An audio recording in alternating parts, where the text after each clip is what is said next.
compartir algo muy importante que es hablar del amor de Dios y de la conversión, de realmente estar con un corazón convertido delante de Dios. Quiero compartir unas palabras que Jesús habla y nos da principios fundamentales para ser parte del reino de Dios, para ser parte de la vida eterna, para poder heredar la vida eterna, porque hay una vida después de la muerte y es la verdadera vida que está en la eternidad con Dios o en la eternidad en el infierno. Y está en el libro del Evangelio según San Mateo, capítulo 25, verso 41.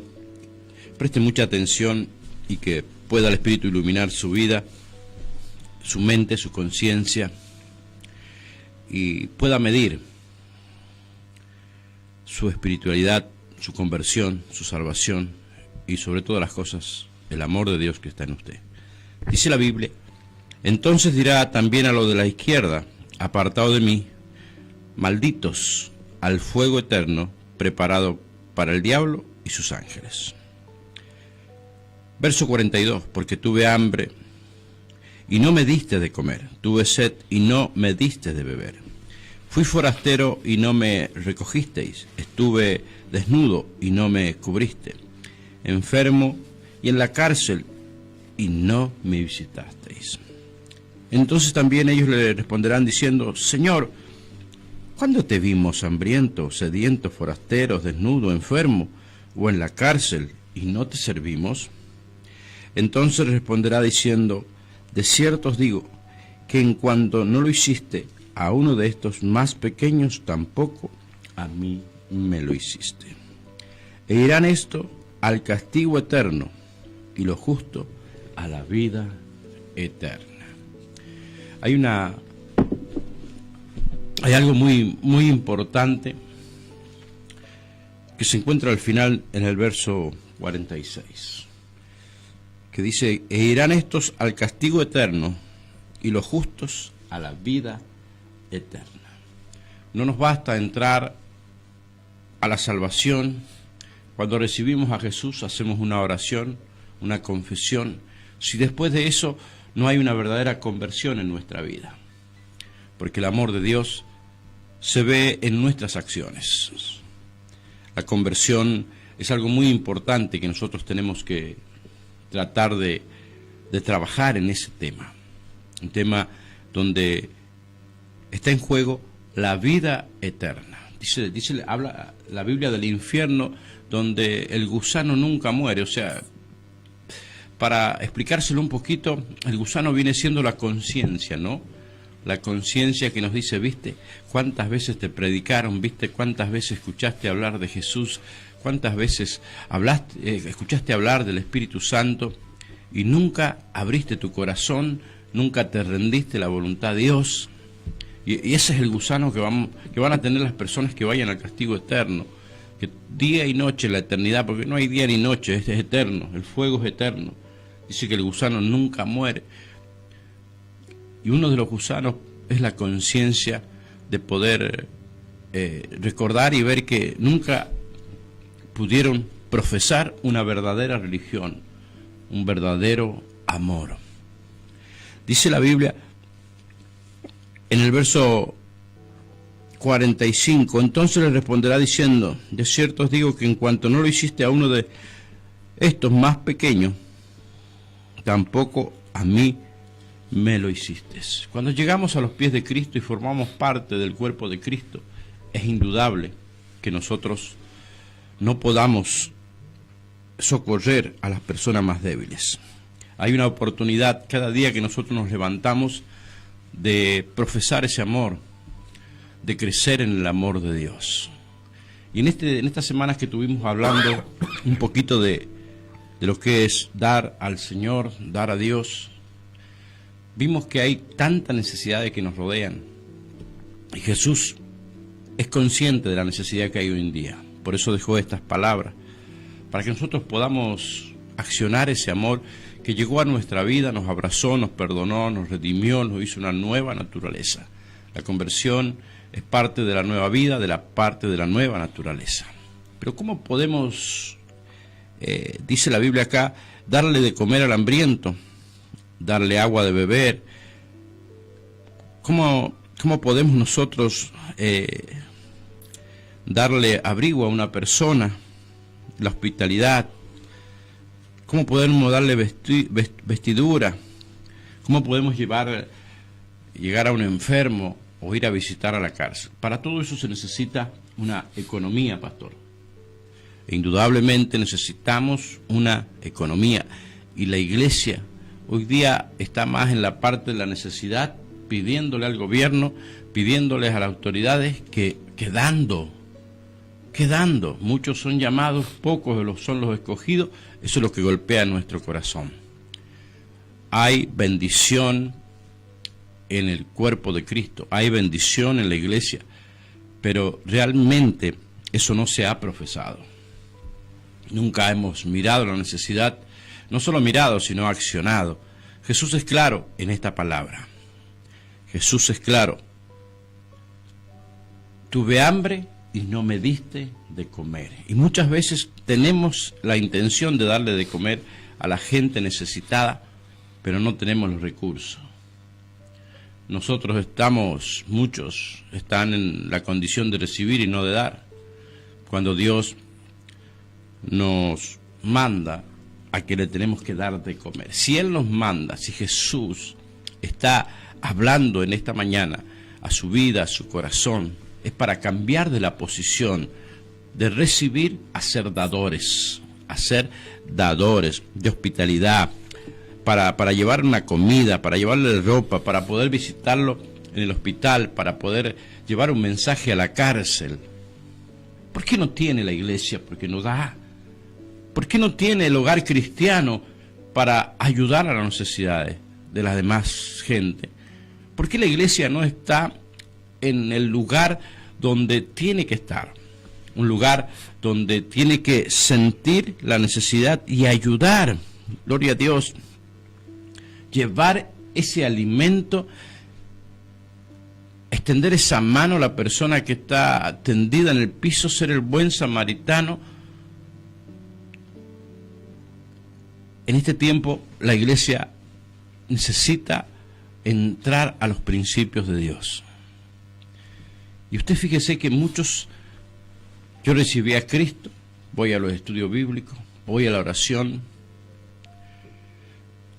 me congrego los domingos, sirvo en la iglesia, pero todo eso que nosotros hacemos está bien, está perfecto, pero ahí no se demuestra el amor de Dios, porque es fácil amarnos entre la iglesia, ¿no es cierto, pastor?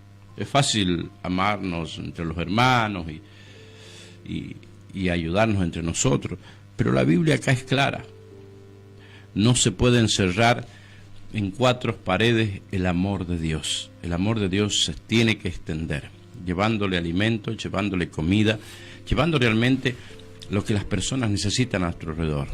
La iglesia tiene que moverse en misericordia en este tiempo.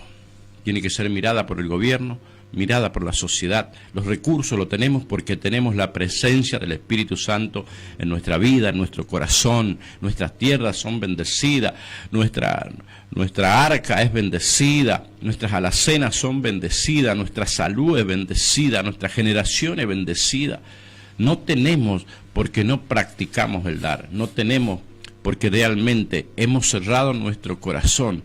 El amor de Dios no está en la vida de las personas que son egoístas y que no se mueven en misericordia. La verdad es un poquito incómoda, pero necesitamos ser zarandeados por la palabra de Dios y sacar todo ese orgullo, toda esa religiosidad que hay en nuestra mente, en nuestro corazón, y poder abrirnos a la palabra de Dios. Jesús es claro, es muy claro. Dice: entonces dirá a los de la izquierda, apartaos de mí, malditos. ¿Por qué malditos? Porque viven una hipocresía, una religiosidad, que su corazón no es dador, que lo único que hacen es hablar de las necesidades ajenas, es juzgar y no llevarle abrigo a las personas que están sin ropa, no llevarle comida, porque no es solo la palabra. ¿De qué vale que nosotros le ministremos la palabra, le presentemos a Jesús, si tu estómago está vacío? Dice la Biblia. Si sus deditos de los niños están al aire libre, sin qué ponerse. porque tuve hambre y no me diste de comer. Malditos, vistes a la gente que había mucha necesidad y ustedes contaban con la capacidad de recibir.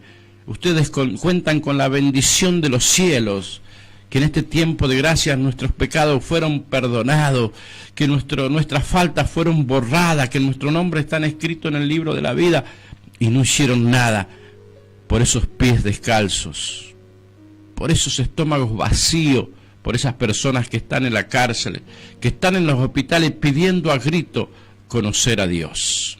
Malditos, dice. Es fuerte la palabra de Jesús. Al fuego eterno preparado para el diablo y sus ángeles. Wow. Y todo eso es porque no vemos ni damos. Todo eso es porque nuestro corazón se ha llenado de egoísmo. La pobreza no es de Dios. Y nosotros mismos llamamos la pobreza, pastor. Amigo que está escuchando, nosotros mismos estamos llamando la escasez, la miseria y la enfermedad. Estamos siendo malditos. La verdadera iglesia de Dios se tiene que mover con poder en este tiempo. Todo lo espiritualizamos. Wow, somos espirituales. Pero no ayudamos porque no tenemos. Y no tenemos es porque no damos. Es el tiempo de cumplir los principios de Dios para que podamos ser una organización, un organismo. Más allá de dar vida, también tenemos que dar alimento. La iglesia primitiva se caracterizaba porque dice la Biblia que tenían todas las cosas en común. Cuando usted lee la carta a los apóstoles, dice que se levantaban ofrendas sustentosas para ayudar a las iglesias que estaban pasando por mucha necesidad. Hoy el mundo no habla de la iglesia como una iglesia que ayuda, sino habla como una iglesia que habla y no cumple. Como una iglesia que lo único que sabe es pedir plata, enriquecer a hombres y a instituciones de hombres. El mundo tiene que cambiar el pensamiento de lo que es la iglesia. Pero ese pensamiento no va a ser cambiado hasta que nosotros como iglesia dejemos de ser malditos. Malditos, dice. Porque tuve hambre y no me diste de comer. Y usted dirá, ¿dónde está aquella persona hambrienta? Al lado de tu casa, a la vuelta, a 3 cuadras. Tú sabes dónde hay necesidad. Todos corren muchas veces a jugar un número a la quinela para ser bendecidos. Todos van al juego de azar para recibir un dinero extra. Pero los cristianos, para recibir un dinero extra, para ser ricos, tenemos que ir a los lugares donde hay pobreza. Los principios que se mueven en la iglesia son diferentes a los principios que se mueven en el mundo. El mundo dice que tenés que ahorrar, que tenés que agarrar, que tenés que abarcar, que tenés que ser ambicioso para tener, para cumplir tus sueños. Los principios de la iglesia son totalmente diferentes. Tenés que dar para ser rico, tenés que dar amor, tenés que dar paz, tenés que dar misericordia, tenés que dar dinero, tenés que dar ropa, tenés que dar comida, tenés que ir a visitar a los presos, ir a los enfermos de los hospitales, llevarles agua a los que están cediendo. No solo habla de la palabra de Dios, sino habla de un sustento de vida que mucha gente necesita. La pobreza ha entrado en la iglesia porque se ha olvidado que el amor de Dios, más allá de estremecer nuestro interior cuando nos juntamos en la iglesia, el amor de Dios se ve, y se ve a través de lo que la iglesia da. Yo sé que es un poquito contradictorio, pero es tiempo de escuchar la verdad. Es tiempo de escuchar la verdad. Y la verdad es esta: si no profesamos esta religión, que es una religión basada en el amor, una religión que produce vida, vamos a ir a la izquierda. Esto es bueno para que usted recapacite y se dé cuenta por qué está pobre, por qué está peleando con el dinero todos los días, ¿Por qué está peleando y si no me alcanza esto, no me alcanza lo otro? Pero si usted tiene a Jesús, ¿por qué no le alcanza? No digo que le sobre, pero hay una parte en la Biblia donde dice que Dios nos da lo suficiente para nosotros y para poder dar. Pero nosotros siempre estamos mirando en las necesidades nuestras y no de tener para dar. Cambie la perspectiva de vida, cambie la perspectiva de pensamiento. Usted tiene que tener para dar. Señor, danos para dar. Señor, bendícenos para poder bendecir. Bendícenos. Dame lugar para hospedar a gente necesitada. Señor, dame economía para dar. Porque no quiero ir a la parte izquierda. No quiero contar con las personas que son malditas. Las palabras de Jesús son muy duras, pero es la realidad. Es la verdad que necesitamos saber para romper esa cáscara tan dura de nuestro corazón que impide que podamos dar. Y acá está, Jesús está diciendo, tienen que dar a la iglesia, tienen que... No, está hablando de los hambrientos, de los sedientos, está hablando de una necesidad en la sociedad que hay. ¿Cómo podemos glorificar al nombre de Dios? ¿Cómo podemos hacerle entender al mundo que Dios es nuestro proveedor, que Dios es el que tiene la vida, que Dios tiene el poder? ¿Cómo podemos testificar para que el mundo glorifique a Dios si lo único que hacemos es pedir y nunca damos? ¿Cómo le presentaremos a un Dios dador, a un Dios que tiene amor, si nosotros no reflejamos ese amor? ¿Cómo podemos presentar a un Padre que es todo amor y que dio a su Hijo por nosotros? ¿Cómo podemos presentar a alguien así si nosotros no tenemos esa decisión de dar? Porque dar es amar. Si el amor de Dios está en nuestra vida, nosotros tenemos que dar. Les dejo esta reflexión para que usted pueda salir de la pobreza, salir de la escasez, salir de la enfermedad, salir de la miseria. Malditos, dice, malditos al fuego eterno preparado para el diablo y sus ángeles. Una de las formas que podemos glorificar el nombre de Dios y que el mundo pueda glorificar a Dios es ver una iglesia dadora, una iglesia que se mueve en misericordia, que lleva el sustento a donde hay necesidades. Dios nos ha provisto para que salgamos de la escasez, de la pobreza. La conversión se ve, porque el amor de Dios no lo podemos encerrar en cuatro paredes. Tiene que extenderse. En los lugares que nosotros vivimos hay mucha necesidad. Muévase en fe. Salga de la escasez, salga de la miseria. Que Dios les bendiga. Amén.